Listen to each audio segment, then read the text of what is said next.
पदार्थ ही नहीं, सब कुछ काल है, तो वह वृत्ति भी तो कल्याणकारी नहीं। काल को समझने के लिए ही ज्योतिष शास्त्र का निर्माण हुआ। काल के विषय में, काल का स्वरूप, काल की अनुकूलता के लिए, और उसकी एक सीमा है। और वो सीमा ऐसी तो नहीं है कि जिसमें कभी भूल न होती हो, त्रुटि न होती हो।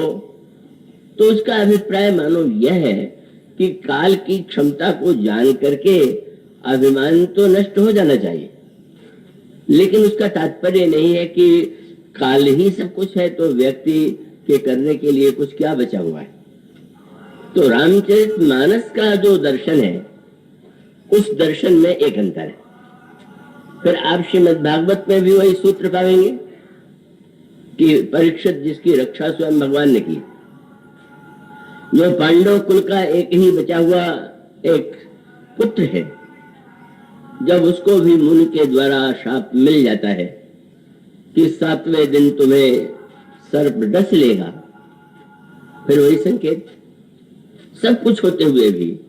और ये 7 दिनों की संख्या बड़े महत्व की।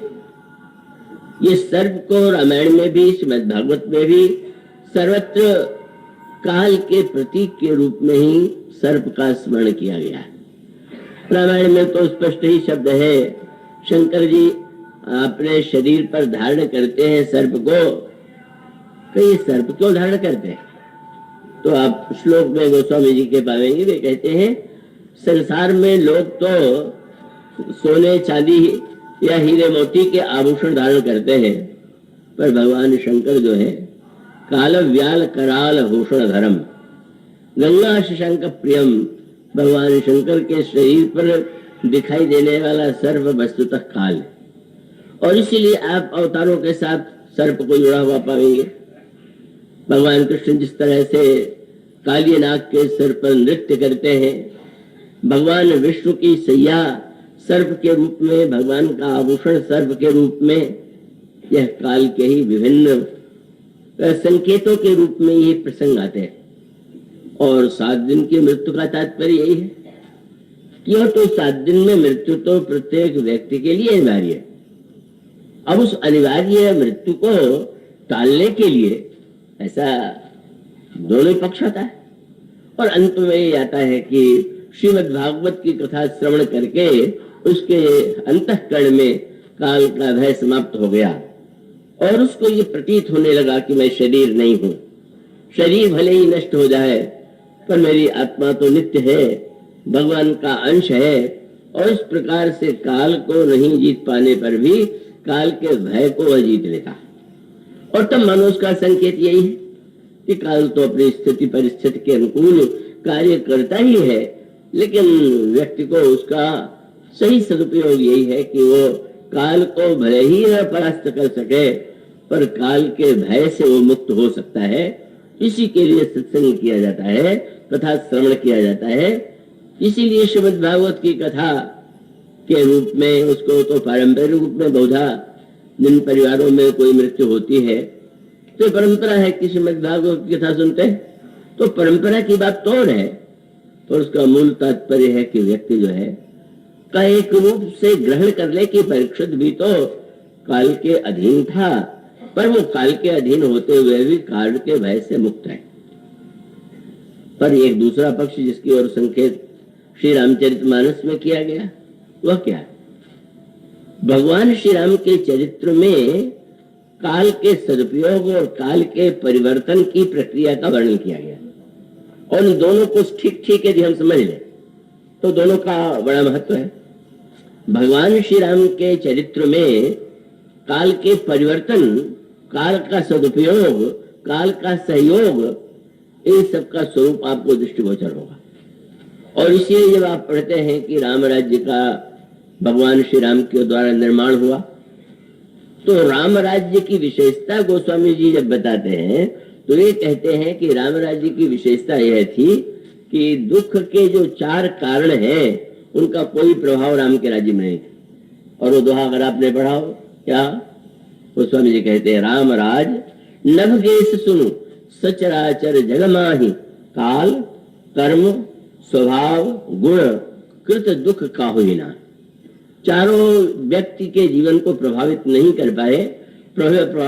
कर पाते हैं, यह राम राज्य का वर्णन है।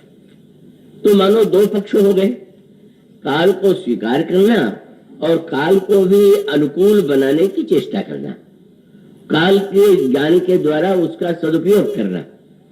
तो मानो श्री रामचरितमानस में इसलिए गोस्वामी जी ने ये कहा कि युग बदल गया। वो चौपाई राम राज्य के वर्णन में आती है, त्रेता भई कृत युग की करणी। शास्त्र कहते हैं उस समय तो परिवर्तित होने वाला है, काल तो बदलने वाला है, पहले सतयुग आया, फिर त्रेता, फिर द्वापर, फिर कलयुग। पर वो कहते हैं कि ऐसा नहीं, जब श्री राम का राज्य हुआ तो सतयुग लौट आया।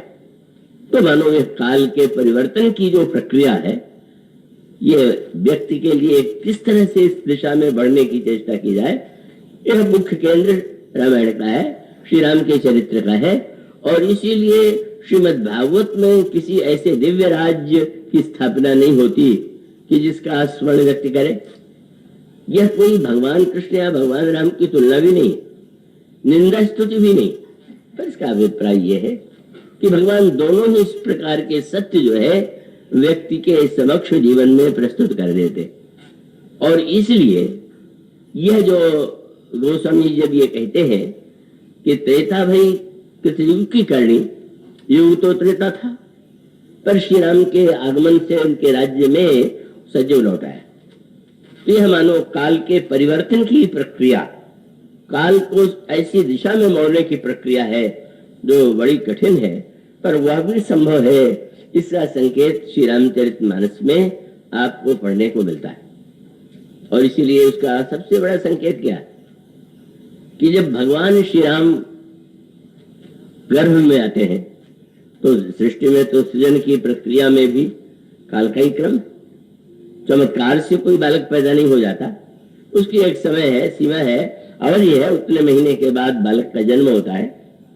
पर भगवान राम के प्रसंग में लिखा गया, जा जनते हरि गर्भ आए, सकल लोक सुख संपत्ति छाए, मंदिर महाराज सबरानी, शोभा शील तेज की खानी। कितने महीने गर्भ में रहे, दो प्रकार के मत हैं, 10 और 12 मास। वो स्वामी जी कहते हैं कि 10 और 12 की गणना मैं क्यों करूं, मैं तो यही कहूंगा कि सुख जुट कछुक काल चल गए हो। यह गिनने का समय ही नहीं रहा कि कितने महीने रहे। एक स्थिति ये भी तो होती, कभी आपको कथा में आनंद आवे तो लगेगा आज कथा बड़ी जल्दी समाप्त हो गई, और किसी दिन लगता है कि आज समाप्त ही नहीं होगी क्या।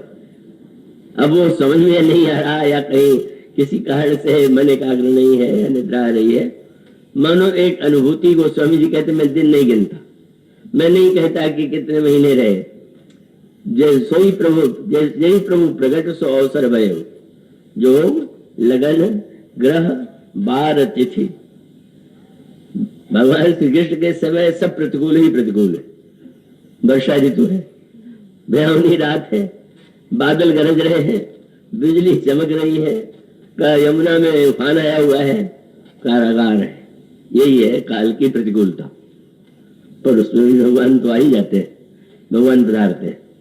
और यहाँ तो नवमी तिथि, मधुमास पुनीता, शुक्ल पक्ष, अभिजित हरि पीता, चैत्र का मास, बसंत और ऐसी ऋतु कि शीतल मंद सुरभि वह बाबू, शीतल मंद सुगंधित वायु बह रही है। और मध्य दिवस अति शीतल घामा, वो मध्य दिवस में न बहुत ठंड है और न तो बहुत गर्मी है, पावन काल। फिर वो काल शब्द यहाँ पर भी, ये श्रीमद् भागवत में भी शब्द का प्रयोग है, कालो परम शोभना, भगवान कृष्ण के संबंध में। पर वैसे अगर देखें तो परिस्थितियों की पूरी प्रतिकूलता वहां दिखाई देती है। और कितनी विलक्षणता है कि भगवान को वे तो सर्वसमर्थ है। उसी समय वो कंस का वध क्या नहीं कर सकते थे क्या? ऐसा तो नहीं हुआ। इसीलिए उस कवि की कविता जब मैंने पहली बार पढ़ी तो ऐसा लगा कि उसने समय की गरिमा कोई उस कविता में प्रस्तुत किया। वो भगवान के संबंध में सत्य न हो पर व्यक्ति के जीवन में सत्य। तो उस कवि ने तो सबसे पहले भगवान कृष्ण का नाम लिया और एक समय कृष्णचंद्र भाग गए आधी रात, और एक समय कंस को पछाड़ो एक क्षण में, और एक समय पारथ ने 10 दिशा जीत ली, और एक बार भिल्लन ने लूट लिया वन में, और एक बार रावण ने 10 दिशा शीश जीत ली, और एक बार 10 शीश काटे गए रन में। कवि अंत में कहते हैं मानुष बिचारे को कौन कहे दीनानाथ, अरे दिनकर की 3 दशा हो तो एक दिन में। सूर्य की भी दशा जो है एक ही दिन में 3 प्रकार की होती है। मानो भगवान कृष्ण को कोई आवश्यक नहीं था कि वो इस प्रकार से अर्धरात्र में ये कहे पिता से कि तुम मुझे चुपचाप ले जा करके पहुंचा दो। वो चुनौती दे सकते थे कि तुम घोषणा कर दो, कंस क्या कर लेगा, तो कंस तो कुछ नहीं कर सकता है। पर इतना होते हुए भगवान मानो यही मानते हैं कि ना, काल को जो स्वीकृति है, काल का जो महत्व है वो यही है कि कंस के वध का भी एक काल है, और उस काल तक व्यक्ति को कैसे रहना है, कैसी साधना है, इस सत्य को दिखाने के लिए ही वह आदेश दे देते हैं वहां से मुझे अपने आप को ले जाने का। तो ये जो समय की अनुकूलता है वो स्वामी जी कहते हैं सभी तो अनुकूल, मास भी पक्ष भी, ये शुक्ल पक्ष है, और नक्षत्र भी गोस्वामी जी ने चुना कितना सुंदर। ठीक 12 बजे हमारे शास्त्र तो हर वस्तु को एक नया अर्थ देते हैं। ज्योतिष शास्त्र में अलग अलग नक्षत्रों का अलग अलग फल बताया गया और मुहूर्त बताए गए, पर उन्होंने कहा कि प्रत्येक दिन मध्याह्न में एक समय आता है जिसको कहते अभिजित, और ये अभिजित नित्य आता है, और भगवान राम उसी अभिजित में प्रकट हुए।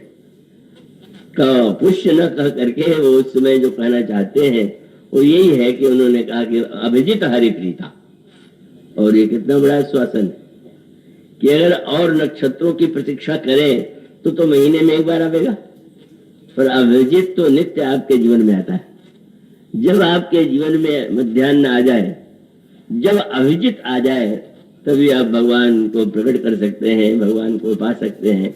तो सारी अनुकूलताएं गोस्वामी जी कहते योग लगन ग्रह वार तिथि सकल भय अनुकूल, और चर और अचर हरस जित राम जन्म सुख मूल।